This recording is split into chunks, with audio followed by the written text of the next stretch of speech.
All right, CNT125. This is our orientation lab, the first section on our workstation settings. So first thing we want to do in our week one folder, in the do area, there's a folder here for on-campus orientation lab. So we're going to open that up and we're going to download a copy of the lab here. So I'll open this guy up. And if you haven't done it already, download a PDF copy of this lab. So what you can do is you can do File, Download, PDF, etc. I did that previously. It's already in my downloads folder. So I'm going to open that up. And I'm going to get that handy so I can read it. You will also notice on this page, under the Do area, there will be podcasts and other links here of use, and that'll be the case for all the labs we do.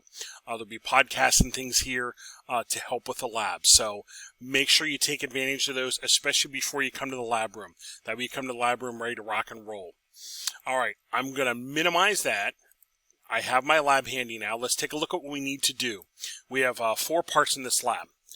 Part 0 is the prep you do before you come to the lab room, and this is reminders about, get a copy of the lab for yourself, watch the lab podcast, take some notes, that sort of thing. That way you come to the lab room ready to rock and roll and can use your lab time efficiently. Part 1 of the lab, we're going to do some refresher on network settings on our Windows workstations. So we're going to set 2 workstations up with static IPs and move traffic through one of our switches in our lab rack. So that'll be the first part, and we're going to gather results as we go. The second part of the lab, we're going to do a console connection into the routers and switches in our rack, so we can learn how to do that. That is something we need to do literally next week in our lab for router configuration. The third part of the lab then is going to be a refresher on some things on Packet Tracer. That is going to come in handy this semester as well. So we'll get our refresh our mind on how to do some certain things in Packet Tracer.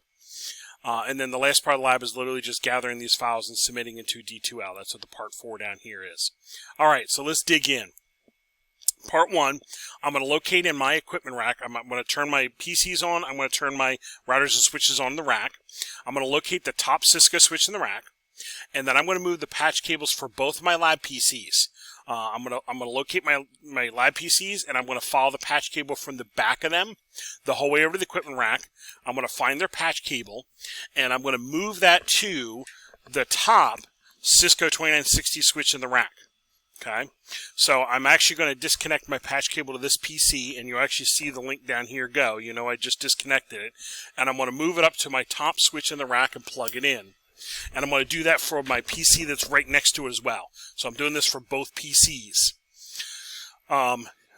Make sure you have the right cables, make sure you're into the top switch, and make sure in this case I'm having to use ports 21 and 22. Most likely those would not have any configuration on from a previous class. That's why we're using those ports.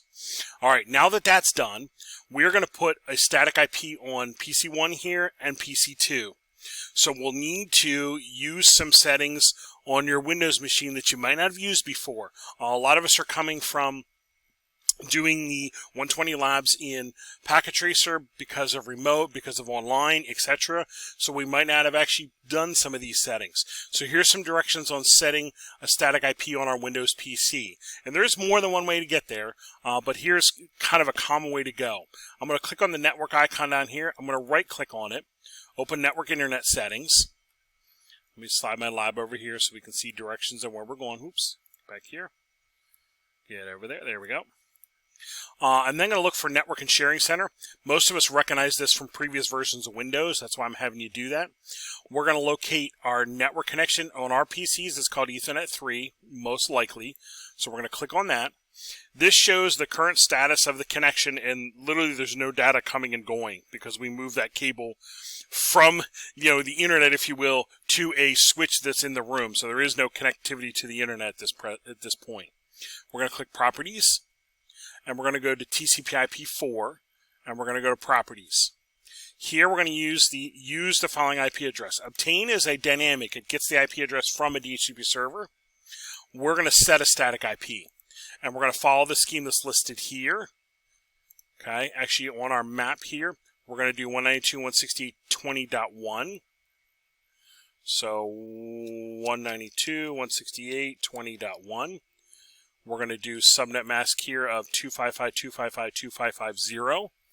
And since we're not actually connecting this to a router and trying to get to the internet, we don't need to plug in a gateway. And we don't need to plug in a DNS. This is going to be just a local static IP address that we're using. So we're going to say OK, and we're going to close these windows in this manner. If I close the windows using this X up here, you notice it's red, it basically says to the operating system, never mind, don't apply that change I just did. So we don't want to use that. We want to use the OK button, we want to use the close button, we want to use the close button, and actually try to apply that change to our computer. Now, I'm literally going to repeat that on the PC next door here. I'm going to, on my other PC here, I'm going to repeat this process. I'm going to pause for a second while I do that, and then I'll come back when I have that PC set up. All right, and I'm back. Make sure on that second PC you're using 20.2. If we have the same IP address on two machines, they're going to conflict and we're going to have connectivity issues. So make sure we're carefully typing those numbers in. All right, so I have the first PC done. I just repeated those steps on the other PC. I have that IP address plugged in. Now I'm going to verify that change with my command prompt. Okay, so I'm going to close this window out and this window out just to minimize some clutter on my screen. I'm going to open a command prompt. There is a link down here, or a shortcut down here on the bottom taskbar. I can also click the Windows icon and start typing command prompt, and it'll pull that up for me, so either one will work. I'm now going to issue the command. Actually, let's make this a little bit larger for you guys. I'll try 24. There we go. That'll be a little bit easier for you to see. Okay. I'm going to use the command ipconfig. In other words, I want to see the IP configuration. And I'm going to look for my Ethernet 3 NIC. There he is. And there's my settings that I plugged in, 192.168.20.1. After I make a setting change, I always verify with command prompt. The reason being, Mr. Brown came from working with computers a long time ago, and in the early days of Windows, after you changed an IP address, you literally had to reboot the PC. And there were times it didn't always take. So I always verified after I made a setting change to make sure it's correct. And this is also a way for me to catch typos because, believe it or not, Mr. Brown makes typos, just like you're going to at some point. This will be a way to catch that before you get further and start getting frustrated why something's not communicating. So I'm verifying that, and I'm literally going to do this on the PC next door, and I'm looking at that and checking those numbers, and they look good. And again, I'm literally looking at every single digit here and making sure every single digit looks good, and it does. Okay. We now want to verify connectivity between the PCs. So on PC 1 here, I'm literally going to ping PC 2. So I'm going to use the command ping, and I'm going to plug in the IP address of PC 2. 192.168.20.2. And I should be getting replies. This is a successful reply. I should be getting successful replies from the other PC. And that means both of our settings are correct. You know, the patch cables are the patch cables are working. They're plugged into the same switch. The IP settings are right, and they're communicating. So literally layer 1, 2, and 3 is functioning. So I get a reply back. And I would want to do that on the other PC as well as practice to make sure I'm understanding how this works. So I now have connectivity between.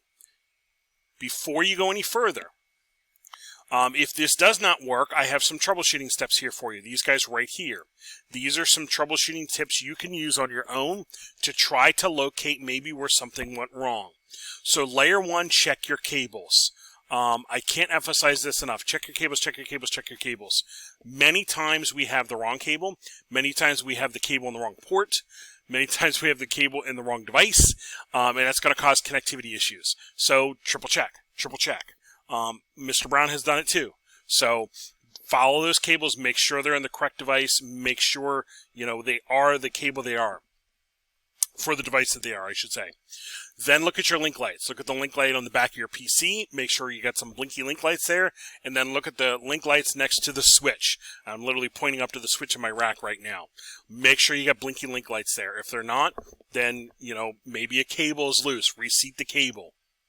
Then layer 3, redo the steps to make sure your IP address is set correctly. So maybe literally go back and redo the steps here on network and sharing, network Ethernet 3, properties, TCP/IP4 properties, and verify. And if need be, change it or fix it if there's a typo in there. Okay, I'm going to do cancel because I'm not going to make any changes to that. But literally repeat those steps and do this for both PCs. More than likely you catch something along the way, and that will fix your error. If you did find something, then retry the whole ipconfig and ping to make sure it's working.